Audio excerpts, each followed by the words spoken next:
ಆ ತಾಯಿ ಎಷ್ಟು ಮುಗ್ದೆ ಅಂತಂದ್ರೆ ಮಗುಗೆ ಶಾಲೆಗೆ ಸೇರಿಸ್ಬೇಕು ವಯಸ್ಸಾಯ್ತು ಅನ್ನೋದು ಕೂಡ ಗೊತ್ತಾಗ್ಲಿಲ್ಲ. ಆ ಹಳ್ಳಿನಲ್ಲಿ ಒಬ್ರು ಟೀಚರ್ ಇದ್ರು. ಆ ಟೀಚರ್ ಹೆಸರು ನನ್ನ ಲೈಫಲ್ಲಿ ಮರೆಯಲ್ಲ, ನಿರ್ಮಲಾ ಅಂತ.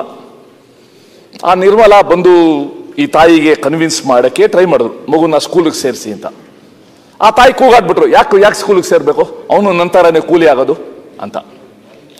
ಆ ನಿರ್ಮಲಾನವರು ತಮ್ಮ ಬುದ್ಧಿ ಎಲ್ಲ ಖರ್ಚು ಮಾಡಿ ಆ ಹುಡುಗನ ಕೈಯಲ್ಲಿ ಹಿಡ್ಕೊಂಡು ಕರ್ಕೊಂಡೋಗಿ ಸ್ಕೂಲಿಗೆ ಸೇರಿಸ್ಕೊಂಡ್ರು. ಆ ಟೀಚರ್ ಕೈಯಲ್ಲಿ ಕರ್ಕೊಂಡೋದ ಹುಡುಗನ ಹೆಸರು ಆಂಜನಪ್ಪ ಅಂತ. ಆಂಜನಪ್ಪ ಅದೇ ಶಾಲೆಯಲ್ಲಿ ಓದಿ SSLCನಲ್ಲಿ 92% ತಗೊಂಡ, 92%. ಯಾರು ಸ್ಕೂಲ್ ಹೋಗಕ್ಕೆ ಡೌಟ್ ಇದ್ದವನು. ಸನ್ಮಾನ್ಯ ಸಭಾಧ್ಯಕ್ಷರೇ, ನಮ್ದೊಂದು ಸಂಘಟನೆ ಇದೆ, ಸಂಸ್ಥೆ, ರಾಷ್ಟ್ರೋತ್ಥಾನ ಪರಿಷತ್ ಅಂತ. ರಾಷ್ಟ್ರೋತ್ಥಾನ ಪರಿಷತ್ತು ಪ್ರತಿ ವರ್ಷ ತಪಸ್ ಅಂತ ಒಂದು ಕಾರ್ಯಕ್ರಮ ಮಾಡ್ತದೆ, ತಪಸ್ ಮತ್ತೆ ಸಾಧನ ಅಂತ. ಈ ಗ್ರಾಮೀಣ ಭಾಗದ ಯಾರು ಪ್ರತಿಭಾವಂತರಿದ್ದಾರೆ ಅವರ ಹೆಕ್ಕಿ ಅವ್ರನ್ನ ಆಯ್ಕೆ ಮಾಡಿ ಅವ್ರಿಗೆ ಉಚಿತವಾದ PUC ಶಿಕ್ಷಣ ಕೊಡ್ತಾರೆ. ಅವ್ರಿಗೇನು, ಈ ಮಕ್ಕಳು IITಗೆ ಹೋಗ್ಬೇಕು ಅಂತ. ಸೊ ಆ ತಪಸ್ಸಲ್ಲಿ ಅಂತ ಒಂದು ಪಾತಾಳ ಗರಡಿಗೆ ಸಿಕ್ಕಾಕೊಂಡವನು ನಮ್ಮ ಆಂಜನಪ್ಪ. 2 ವರ್ಷ ಒಳ್ಳೆ ಸ್ಟಡಿ ಮಾಡ್ದ, CET ರ್ಯಾಂಕ್ 650 ರ್ಯಾಂಕ್ ತಗೊಂಡ.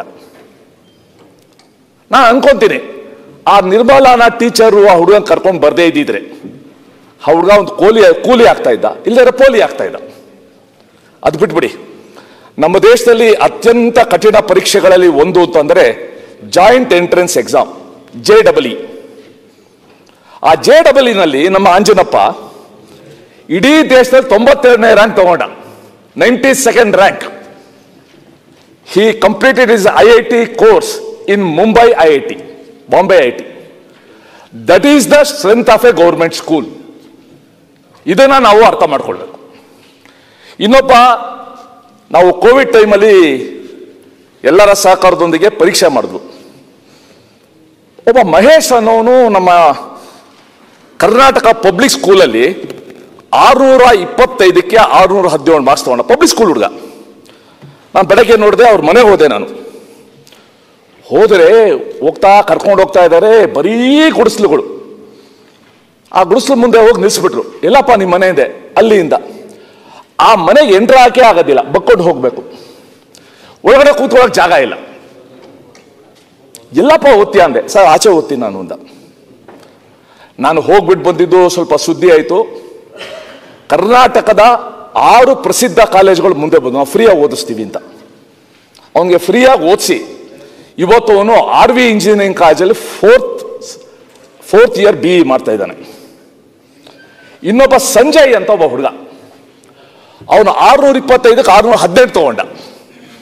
ನಮ್ಮ ಜಮಖಂಡಿ ಕ್ಷೇತ್ರದ ಸಾವಳಗಿ ಅಂತ ಒಂದು ಊರು, PD ಜತಿಯವ್ರ ಊರು. ಅವನು ನೋಡಕ್ ಹೋದೆ. ಸಭಾಧ್ಯಕ್ಷರೇ, ಗುಡ್ಡದ ಮೇಲೆ ಪ್ಲಾಸ್ಟಿಕ್ ಶೀಟ್ ಮನೆ ಒಂದು, ಯಾವ ಬಿದ್ದೋಗುತ್ತೋ ಗೊತ್ತಿಲ್ಲ. ಆ ಹುಡುಗ 618 ತಗೊಂಡ. ನಾವು ಹೋಗಿ ಗೊತ್ತಿದ್ದು ಅದು ಸುಧಾಮೂರ್ತಿ ಅವರ ತವ್ರ ಮನೆ, ತಾಯಿ ಮನೆ.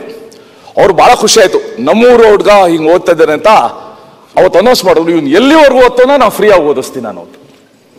ಇದು 3ನೇದು. ಇನ್ನೊಂದು ಬಹಳ ವಿಚಿತ್ರವಾದದ್ದು, ಒಬ್ಳು ಗ್ರೀಷ್ಮಾ ಅಂತ ಒಬ್ಳು ಹುಡುಗಿ. ಈ ಕೋವಿಡ್ ಟೈಮಲ್ಲಿ ಅವಳು ಸ್ಕೂಲ್ಗೆ ಹೋಗೋಕ್ಕಾಗಲಿಲ್ಲ, ಎಕ್ಸಾಮಿನೇಷನ್ ಫೀಸ್ ಕಟ್ಟಕ್ಕಾಗಲಿಲ್ಲ, ಅವಳಿಗೆ ಅಡ್ಮಿಷನ್ ಟಿಕೆಟ್ ಕೊಡಲಿಲ್ಲ.